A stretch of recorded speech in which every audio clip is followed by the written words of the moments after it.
Want to watch football without the restrictions of blackouts or cable? Check out expressvpn.com to help you get access to all the live games. Sign up today using the link in the description to get 3 free months. Kia ora, Bolt fam, it's the director. Chargers fans, the NFL draft has come and gone, and with it, maybe a bit of our collective souls, right? This just means that the wait has officially commenced. When is Chargers football gonna get here? If you ask me, not soon enough. Raise your hand if you're ready for Chargers football to kick off right away. Till then, we're gonna have to find some stuff to talk about, right? Start building the anticipation now that we know who could potentially be on the roster. We got stuff to look forward to, right? Rookie camp, we got training camp. I personally like to look at roster construction this early a little bit to kind of get our feet wet as to what the team could be looking like, right? And that's going to be the topic of today's conversation. Our way too early Chargers roster prediction. This is going to include, what the roles are going to be for our starting, or I should say our NFL draft rookies coming into the team, as well as some of these undrafted guys that the Chargers have brought on. We'll talk a little bit about the additional free agents that the Chargers could go after as well, but this could be mostly what could this roster look like by kickoff here this upcoming September, and maybe what, starting the conversation of what positions might have a little bit of competition behind them. So before we do get started, guys, shout out to our sponsor, Underdog Fantasy. If you guys want to get in on the best fantasy platform on the web, use code DIRECTOR to match your first deposit up to $100 and enjoy your summer off season while enjoying Underdog Fantasy. With that, guys, let's get into this one. Before we do, hit us up with a like and sub if you do enjoy this Chargers content. Small amount of time you guys take to hit the like, sub, and bell notification helps me out a lot. Let's get into this first Chargers roster prediction. Lights, camera, action.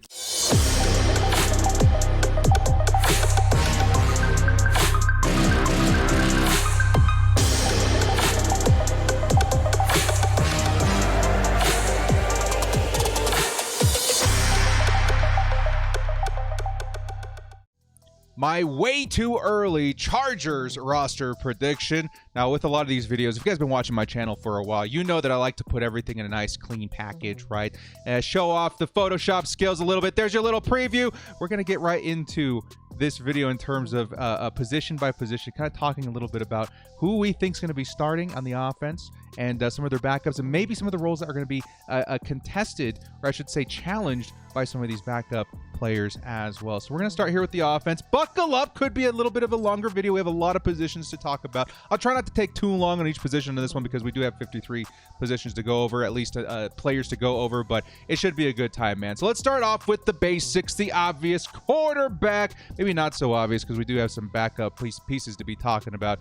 Justin Herbert coming into the 2023 season with a bit of experience under his belt at this point. I think the Chargers and the organization, the team, the coaching, everybody, at this point, they understand what they have in a Justin Herbert. We saw what they've been building these last 2 years, I would say, in terms of surrounding Justin Herbert with the appropriate weapons to kind of suggest they know what they're doing at this point. They know what they have. They know what they got to do to continue building around him.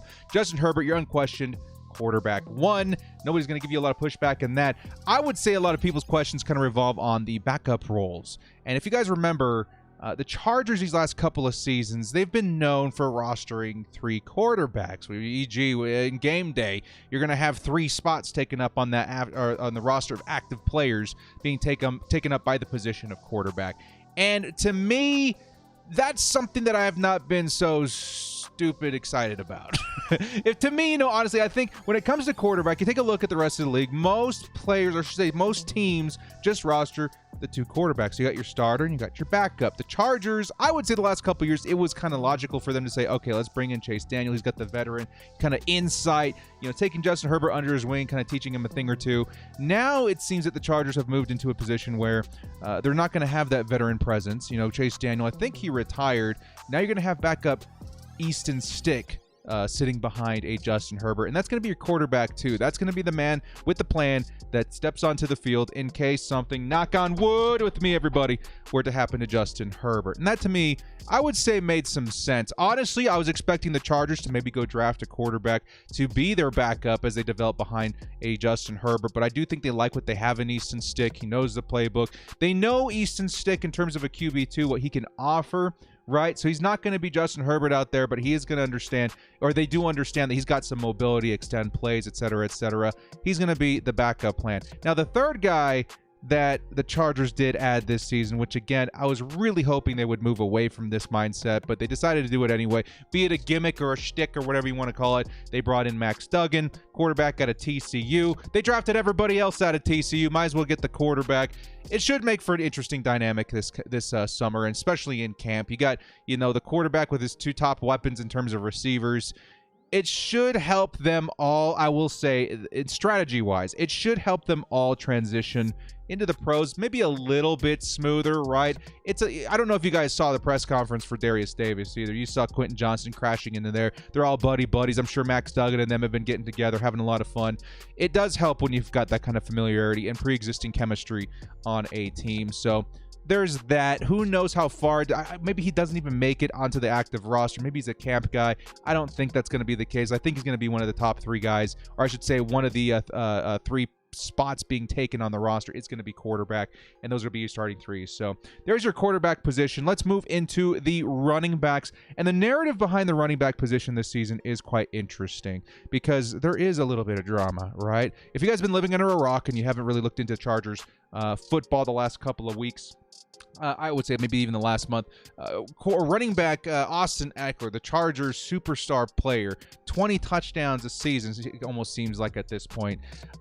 He requested a trade just weeks ago, and I think it had to do something with contract disputes, right? He feels that he deserves more money. He's been, one of the top scoring players, if not the top scoring player in the league, these past couple of seasons. It would make a lot of sense that he fights for himself to get more capital.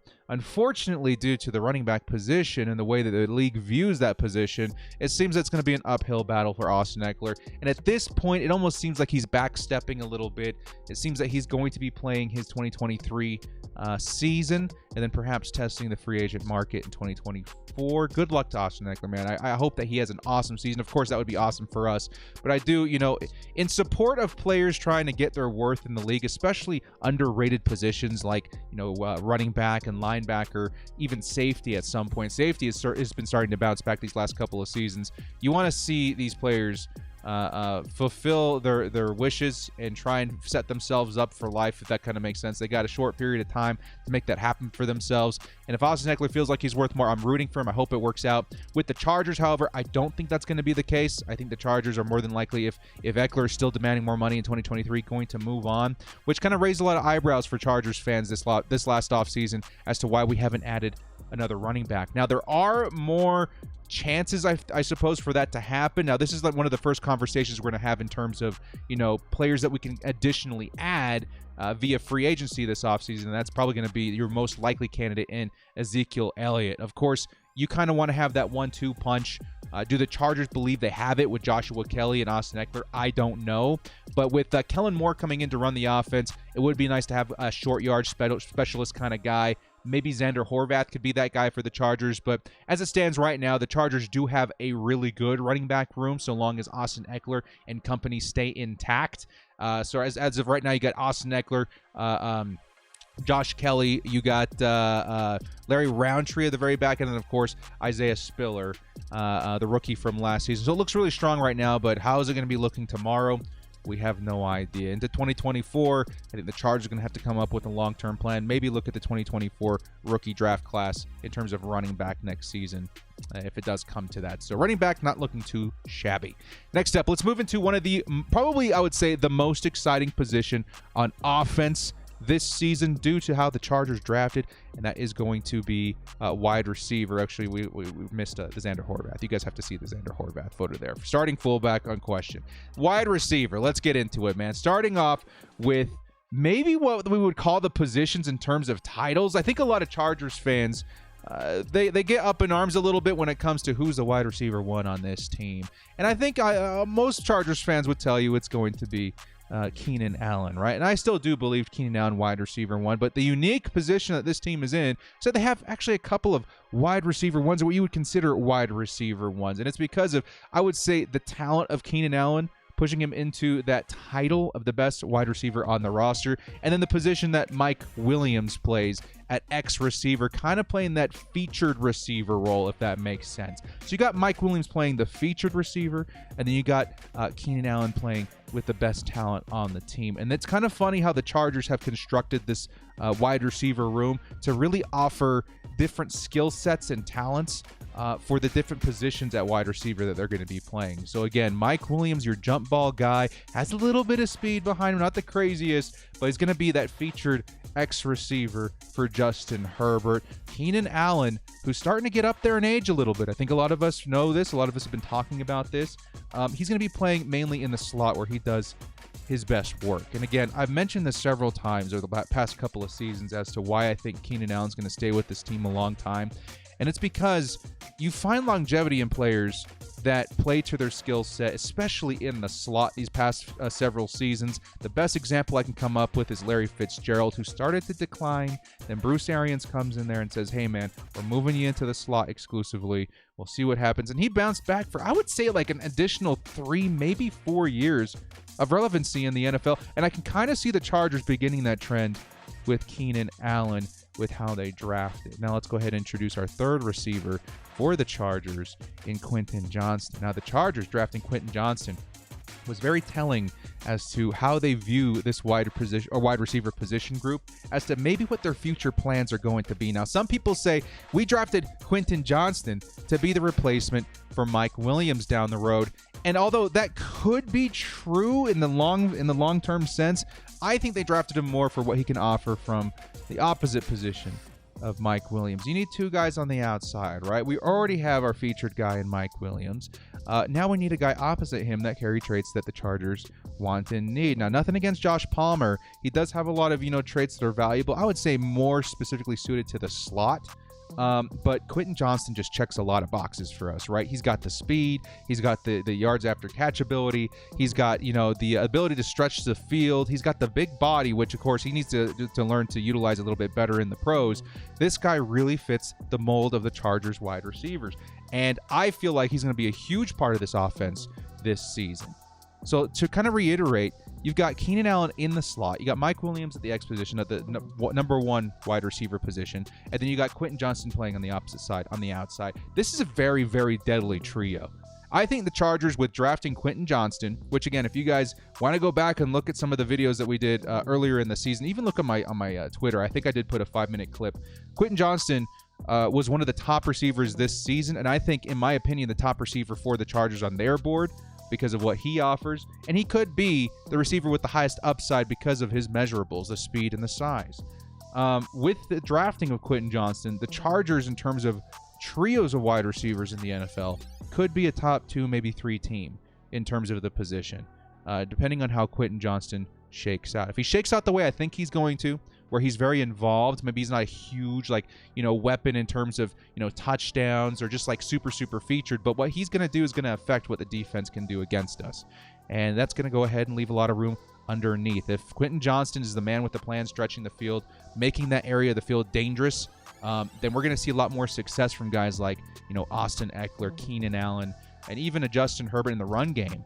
Not for him running specifically, but the Chargers running back specifically, because these defenses can't play as close to the line of scrimmage.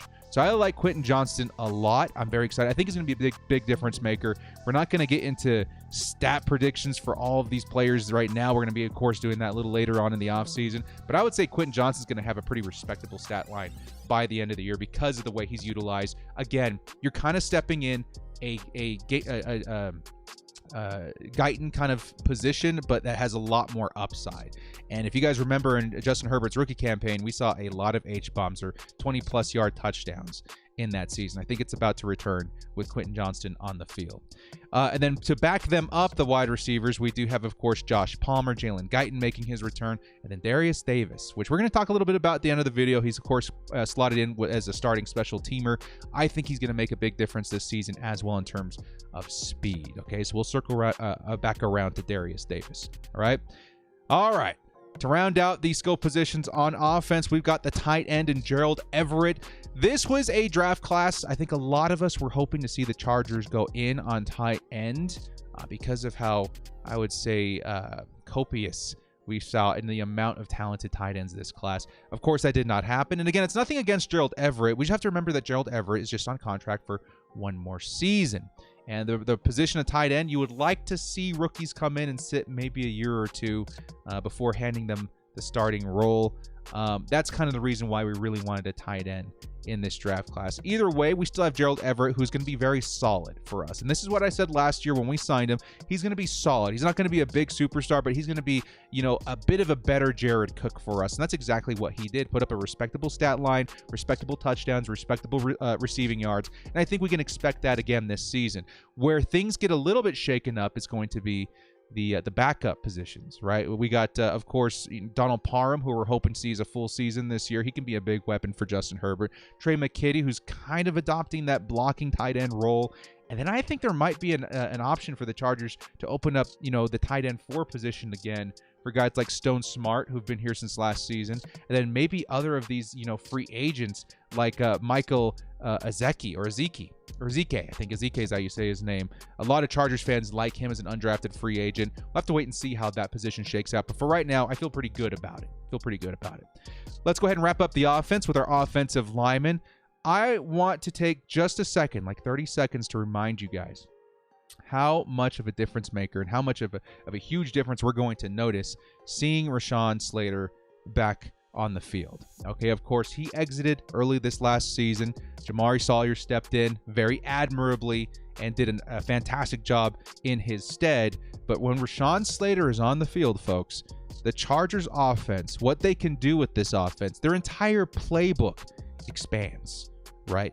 That is how big a difference maker Rashawn Slater is. Having a Pro Bowl left tackle is a big, big deal, not just for the Chargers, but every team in the NFL. So I want to remind you guys that last season, the Chargers, they did a pretty decent job with Salyer, and the offense as a whole, it could have been better, but I do think without Rashawn Slater, it was all right. With Rashawn Slater, we're going to see a noticeable difference. Okay, now backing him up last season, we had guys like Storm Norton. He, of course, is gone. Enter in rookie Jordan McFadden, who's going to be, in my opinion, our swing tackle this season. So basically our backup at right tackle and left tackle. I think he's very underrated. Again, he kind of reminds me a little bit of Rashawn Slater in terms of he comes into the league, maybe not with the measurables you're looking at for the position, but he was so good in college that the Chargers don't care. I think they got some upside with that guy, so we'll talk a little bit more about him in just a second. But Rashawn Slater, get excited to see this guy back, man.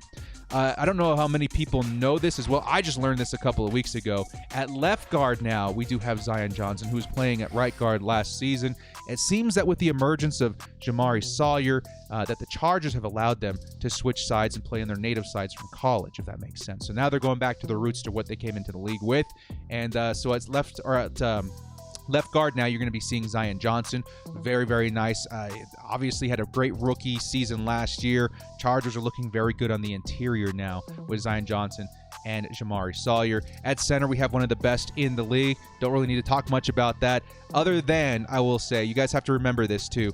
When Corey Linsley was on the field last season, the Chargers offense, the metrics were much, much higher. When he was off the field, things were a little bit tougher. And that just speaks to the communication that I would say Corey Linsley has with his line and Justin Herbert. He's a perfect middleman. Hopefully the Chargers work on instilling that same sort of communication with their backups this season. I would say there's a decent shot at Jahari, I forget his last name, one of the free agent pickups.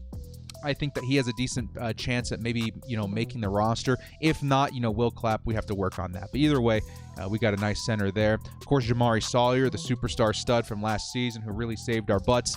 He's going to be an awesome addition, in terms of a starter at right guard. And then at right tackle, we do have Trey Pipkins. It's kind of, crazy still now today to see a lot of Chargers fans sour when we mention the name Trey Pipkins. I need to remind everybody that we were hoping to see a big boost in Trey Pipkins because of stuff that we saw in the 2022 season, right? The 2021 season. We're like, man, there were some flashes there. Then he got injured. We were hoping to see, that same sort of productiveness and improvement in the 2022 year. We absolutely saw that. He was, again, not an elite right tackle. I wouldn't even say a great right tackle. I would say he was a good right tackle. And that, again, you can't ask much more than that in the NFL. In the pros, having a stable, good right tackle is something that the Chargers team hasn't had in a long time. I would say, again, Trey Pipkins, we're lucky to have him. Bravo on his improvement. We have ourselves a nice offensive line in terms of starting guys. Behind them, any of the backup guys I didn't mention.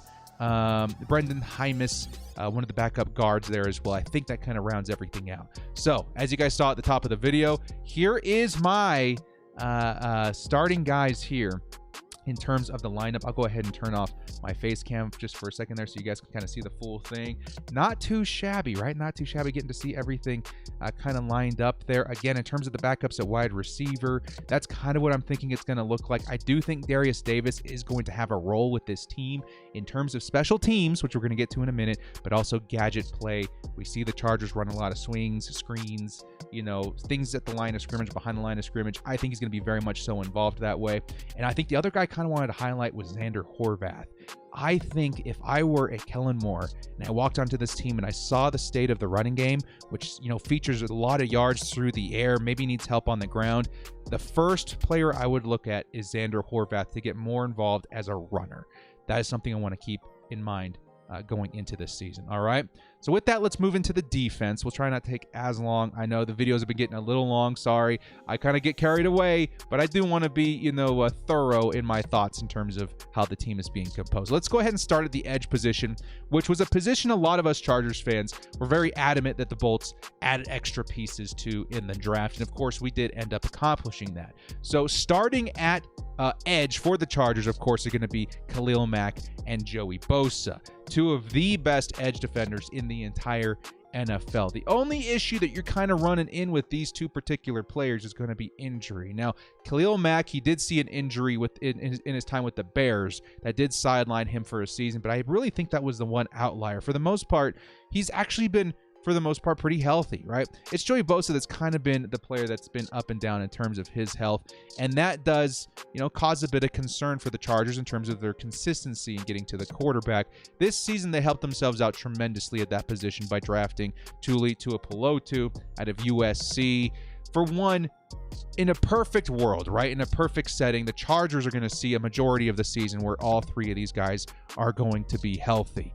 Dudes, I got to tell you right now, we are going to see a handful of games like this, you know, knock on wood, hopefully. But for the most likely, we're going to see at least a handful of games like this.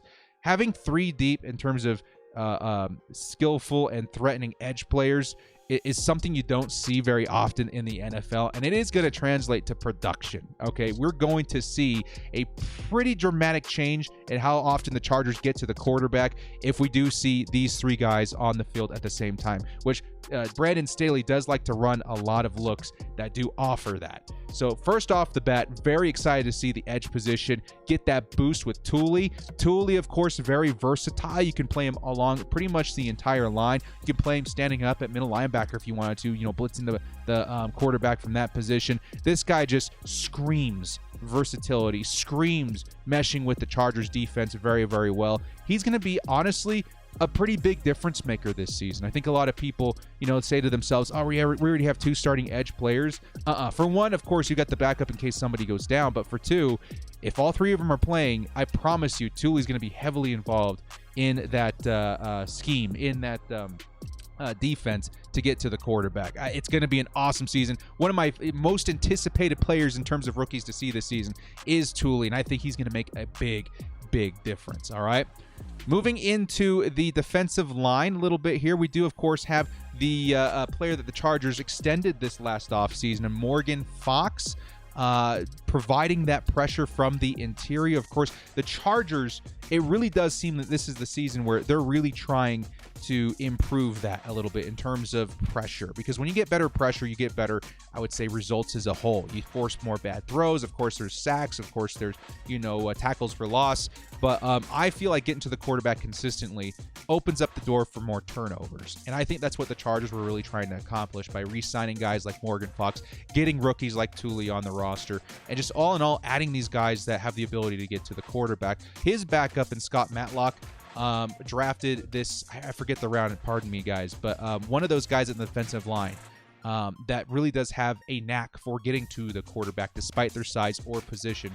Just being able to get to the QB from the interior is something that the Chargers have definitely been emphasizing. So him and Matlock, I think, are going to be very, very nice. Of course, I don't know how much of Matlock we're going to see, but he does carry those traits, right? And it does remind me a little bit of Morgan Fox. In the middle, actually, let's skip from that. Let's skip that for a second. Let's go to the other side here in Austin Johnson, who is more of your defensive lineman that defends against the run. His backup would probably be Tito, if you guys remember the rookie from last season. Both of these guys pretty decent at defending against the run.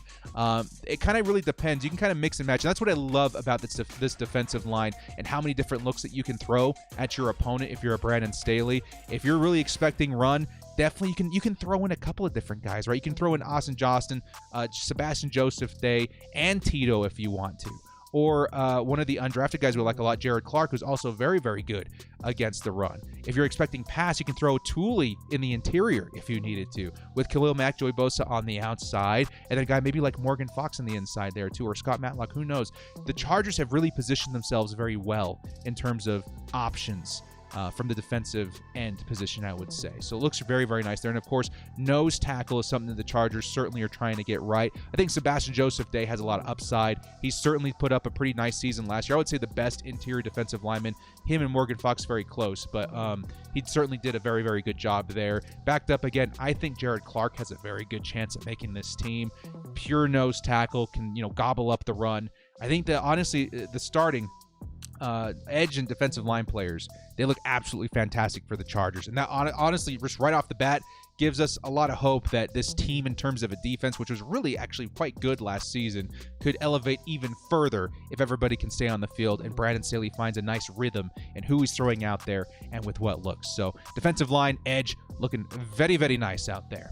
All right, next up, let's move into linebacker, which was a position that Chargers fans, myself included, were very worried about when we lost our starting guy in Drue Tranquill.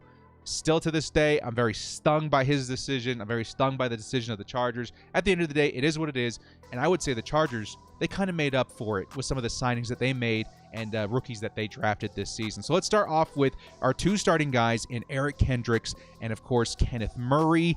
I know what you guys are thinking off the bat with Kenneth Murray. Let's start with Eric Kendricks first. Okay, Eric Kendricks, decently old, right? I think somewhere 31, 32 years old, but he does bring in the traits in terms of his history of what the Chargers look for in the position. A player that can definitely defend against the run very, very well, but really specializes versus the pass, right? Overall, a very well-rounded linebacker, but the Chargers do more often than not ask these linebackers to cover, and that is something that you're going to find in terms of strengths, highlighted, circled, bolded for an Eric Kendricks, and it really does bring that veteran presence that we saw, I would say, similarly to Kyle Van Noy last season. It brings it back again this season, very much so specializing around the traits that the Chargers want to utilize. And this is going to be a very, very good move for the younger talent and linebacker that we have all over this roster, right? It'll be good for Kenneth Murray, whether or not he's a Charger again next season, who knows? It's going to be very good for Daiyan Henley as well, Nick Niemann, even Ogbongbemiga, which these guys I do expect all to make the roster. Eric Kendricks, it's going to be a trickling effect, right? Additionally, on the surface, just right away, he's going to be providing a lot of value, I would say, for the next 2 seasons for the Chargers, because again, I think they're getting exactly what they want from the position. He still has enough juice in the tank where I think it's going to be a difference maker. Again, his mentorship is going to be invaluable, guys. Daiyan Henley, that man, in terms of comparisons, his pro comparisons in the NFL, it was Eric Kendricks, and to be able to learn from Eric Kendricks directly is, I promise you, directly going to contribute to the speed in which he translates into the pros. I think Daiyan Henley is gonna find himself as a starter earlier than not in his rookie season. That's all I'm gonna say, and that does help translate us to Kenneth Murray. Now, again, I'm not giving up on Kenneth Murray, but I think the Chargers, they've kind of found what he's best at, right? What he's not best at is in coverage, and that's something that we knew when we drafted him, and the Chargers have really been trying to instill that, a change in him, and it just has not happened. This season, I would expect a lot more of Daiyan Henley out there in terms of coverage. him and Eric Kendricks, I think, are the guys that you want to give that responsibility to. But I don't think Kenneth Murray doesn't have a role on this team. No, I think he can still blitz him from the inside. I think he can still defend him in terms of, throwing him out there in terms of defending the run. I think his speed is definitely invaluable in a lot of different situations. I just would not ask him to cover, if that makes sense. Now the Chargers, they have the luxury of not having to ask him to do that with drafting Daiyan Henley. So I feel very, very nice about the linebacker position, despite losing Eric Kendricks, or despite losing Drue Tranquill. The add of Eric Kendricks, the add of Henley, I think it's really going to help actually maybe even make the linebacker position better than it was last season. All right. Now let's move into the DBs, where the Chargers, again, if you were looking at this roster, I think a lot of people would consider this one of our biggest strengths on the team, right? I think edge and DB are certainly among the top three. And it's because of players like Derwin James. So let's start at safety, right? This is where things, again, I think still have room to grow and change. But this entire defense revolving around the play of Derwin James is very, very obvious. And I think one of the biggest things that you can do for yourself if you're Brandon Staley is just offer you more space to move around Derwin James. And Derwin, as we know, plays pretty much every position on the defense. Edge, linebacker, safety, nickel corner, it doesn't matter. And the ability to move him around is, I would say, a big reason as to why Brandon Staley's defense works. This season, we are seeing a bit of a maybe change at the position of safety, and that's largely due to the retirement and moving on from a Nasir Adderley. So at strong safety right now, I would say we have Derwin James. Backing him up, I would say an AJ Finley, one of the undrafted guys, might even have a shot at stepping in there. Of course, we have Mark Webb. We have got other guys. I think Raheem Lane, who would definitely be a nice contender for those pieces as well. But all of a sudden, we're a little short-staffed, because I do think at free safety, our best option right now is going to be Alohi Gilman. I don't really know if that's where I would feel comfortable playing him. I like Alohi Gilman playing the way he did last season, kind of swapping in and out with Derwin James, letting Derwin move around. Alohi can handle that maybe run support safety kind of role. That's where I feel most comfortable with him. If I were the Chargers, right, I would definitely consider, and this is something that's absolutely still possible. After the draft last season, we saw a slew of free agents, sign. It could still happen this season. I think the Chargers would do themselves a big, big favor by signing John Johnson III, so that you can continue using an Alohi Gilman in that support role for Derwin James, right? While also having a guy that can really, really cover his butt off downfield. That's what the Chargers ask of their free safety. I would hope that they bring him in. Honestly, at this point, I've had a feeling for the longest time that he was already a Charger. They're just kind of waiting for the logistics to come in. I still kind of feel that way, but again, nothing's written in stone. I would really hope the Chargers do themselves, because if they added John Johnson, this DB group is all of a sudden looking really insane. And again, the flexibility of a Derwin James remains pretty consistent over the last couple of seasons. Okay, so safety looks really, really nice. It could look a lot better if we had a John Johnson. Now let's move into the cornerbacks, which again, this is kind of one of those positions where it could be really, really good or we need help, right? And at this point, I have to say we look good. We look really good. We have, Asante Samuel Jr. We got Michael Davis, who I think last year on his contract. And then, of course, we've got J.C. Jackson, in which we're waiting to see what happens with his bounce back and his recovery. The reason we say that it's kind of go one way or the other is largely due in part to J.C. Jackson. Now, recently, I think on a TMZ interview, he did state that he's coming back with a vengeance this season. Of course, any NFL player would say that under his circumstances. But I do believe that there is a decent shot that does actually happen. Before going down, we saw a lot of, I would say, turning the corner with J.C. Jackson in terms of gripping and understanding and executing Brandon Staley's system, while also Brandon Staley offering some more help in terms of utilizing more of what made J.C. Jackson special with the New England Patriots. It started to translate, quite literally, a few drives before he went down, which is really a shame. Just poetically horrible, right? It's just so unfortunate for J.C. Jackson. If he does come back, and let's say play plenty of on the outside and in the slot, I would feel very comfortable with this Chargers cornerback room, right? Of course, maybe the depth isn't where you want to see it. I think Jasir Taylor is probably our best guy behind him. I do expect to maybe see more undrafted guys contend for that position, a DB. But other than that, your starting three, I don't know if you can ask for better in the NFL if J.C. Jackson returns. Because, of course, we know what he can offer if he lives up to his potential, but we know what we have in Michael Davis at this point, right? Perimeter guy, very fast. He's been an awesome undrafted guy for us since signing, and the last couple of seasons have been some of his best in his entire career. We still have one more season with him. We might even be talking extension by the end of the year. And then, of course, you got Asante Samuel Jr., one of the biggest steals. I think the Chargers got him in the second round. He's turning out to be the Chargers cornerback one. Ball hawk. He's been amazing. And I think with that, the Chargers starting three are looking very, very good. The question is going to be depth and how we feel about J.C. Jackson going into the season. So with that, here is your defense and how it looks, at least on the surface. Again, I don't know if I mentioned this before. The blue names obviously are going to be your rookies. I'll go ahead and take my screen off of there so you guys can see this again. Those are going to be your rookies. And all in all, I think, again, if you take a look at the rookies, you take a look at that blue, I feel like this draft was very strong in terms of backing up the elite talent that we already have and future-proofing some of the moves we're going to have to make in the future. Kind of like Thule. You see him under Khalil Mack. Of course, he's going to be very much so involved this season, but if the Chargers need to move on from Mack next year, having Thule opposite Joey Bosa is going to be very, very nice. Let's say the Chargers move on from an Austin Johnson or a Morgan Fox or whatever next season. Scott Matlock, Jared Clark, Tito, those guys behind them, I feel like they could step in at some point. And I think the biggest one on this list in terms of future-proofing, Dan Henley, he's going to end up being the Chargers linebacker one, I would say, in the course of the next couple of seasons. I think he's going to flash a lot of that this year. Defense looks very, very solid. Some of the undrafted guys I did mention before, A.J. Finley, I had stepping in there as Derwin James' kind of backup, the guy you swap with, very tall, very fast corner, does need work in coverage, but I think the upside is there. And then I think the corner that I'm a bit the highest on in terms of the undrafted guys, Tywin Mullen, I think he plays, a lot of, or I should say his upside does exist a lot in the slot, and that's where the Chargers really value play from the cornerback position. I think he would be an awesome add in terms of undrafted guys. That is your defense. Feeling pretty dang good about it. You guys let me know in the comment section below. Let's go ahead and wrap up this pretty long video. Again, my apologies. I get carried away, but it's been a good one today. I'm very excited. Let's go ahead and wrap this up with the special teams, okay?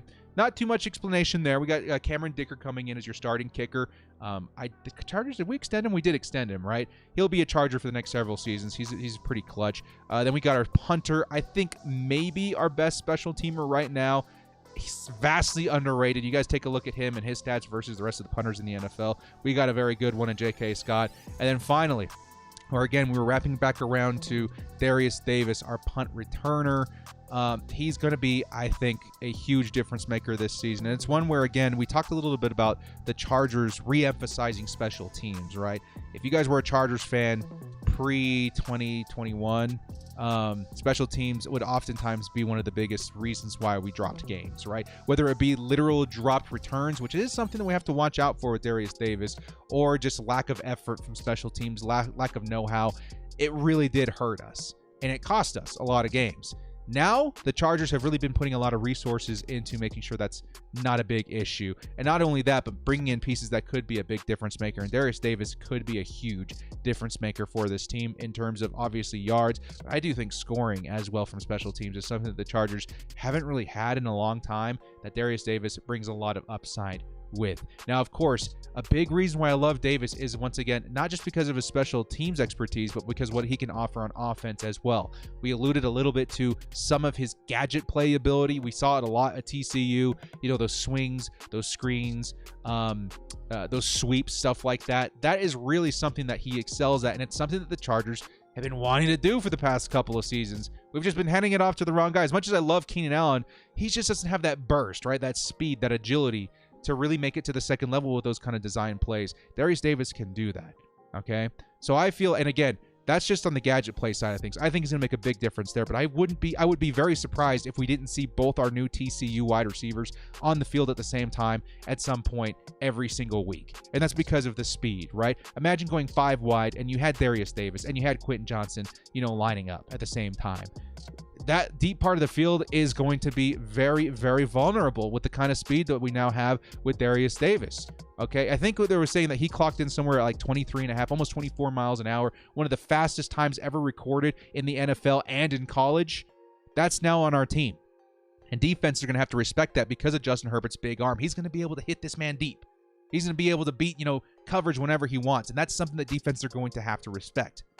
And while they're distracted with Darius Davis, you're going to see a guy like Quentin Johnson who could find himself open. Very good deep route runner, right?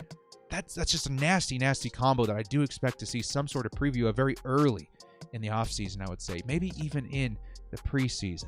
I think that duo, we may have found our long-term Jalen Guyton and Tyron Johnson, but at that next level. You guys remember that magical season. How many H-bombs, how many 20-yard plus touchdowns did we see? A lot. And I think the Chargers just found that duo again, but on a much, much more, I would say, higher upside, deadlier version of that. So super excited to see those two work in tandem. So with that, there is your special teams. Of course, you got Darius Davis, Cameron Dicker, Josh Harris, and J.K. Scott. Very, very nicely rounded out. Josh Harris, of course, a long snapper, if you guys didn't know. I still can't find a picture of him in a Chargers uni, which is kind of insane. But what do you guys think? Special teams, offense, and defense. I'm feeling pretty good about it. I might throw these on Instagram a little bit later if you guys want to catch it again, but I'm feeling pretty good about it. Now, again, a lot of things can change. I would very much so hope that the Chargers bring in additional reinforcements in terms of free agency. John Johnson, of course, being the biggest one. They could maybe go out there and sign some depth DBs in terms of like cornerbacks. Other than that, though, I'm feeling very, very good about this roster. The other guy I failed to mention could be a very nice add-on offense for the Chargers would be, honestly, Ezekiel Elliott. As much as you guys probably don't want to hear it, he would be that change of pace back that the Chargers could throw in there every once in a while, similar to what Kellen Moore was doing with the Cowboys. So, and again, I wouldn't expect Ezekiel Elliott to pull in a very big contract either. So that's what we're looking at in terms of my way too early Chargers roster prediction. What do you guys think? It was very fun kind of being able to go into the details of all of these positions here. And I do think the Chargers, again, when you take a wide perspective look at things and you take a look at the roster the way it is now, we have a very good team, Chargers fan. Bolt fan, again, look at this roster, man. Look at this offense. Look at this defense. Like, the special teams looks good. I honestly think the only thing holding us back from being true contenders is our health. Honestly, truthfully, knock on wood. If this team can stay healthy, the Chargers are as dangerous as any team in the NFL. So what do you guys think? What do you guys think of the starting roster prediction here? Who do you think has a fighting chance of making onto the team? Of course, there is that fourth tight end that we're talking about in Ezekiel that I think certainly has a chance there. There's another, I would say, in terms of depth at offensive line. Oh, goodness, what was his name? Jahari Branch, I think, has a decent chance of making the roster as a backup guard or center. There's a lot of guys. You guys let me know if there's any guys that you still think can make the roster that needs to be included on this list. Well, guys, thank you so much for joining me. This has been The Director. If you like what you saw here, hit us up with a like and sub on your way out. We'll see you next time. And as always, bolt up and stay frosty. Yeah, staying healthy. This team, definitely a big threat moving forward.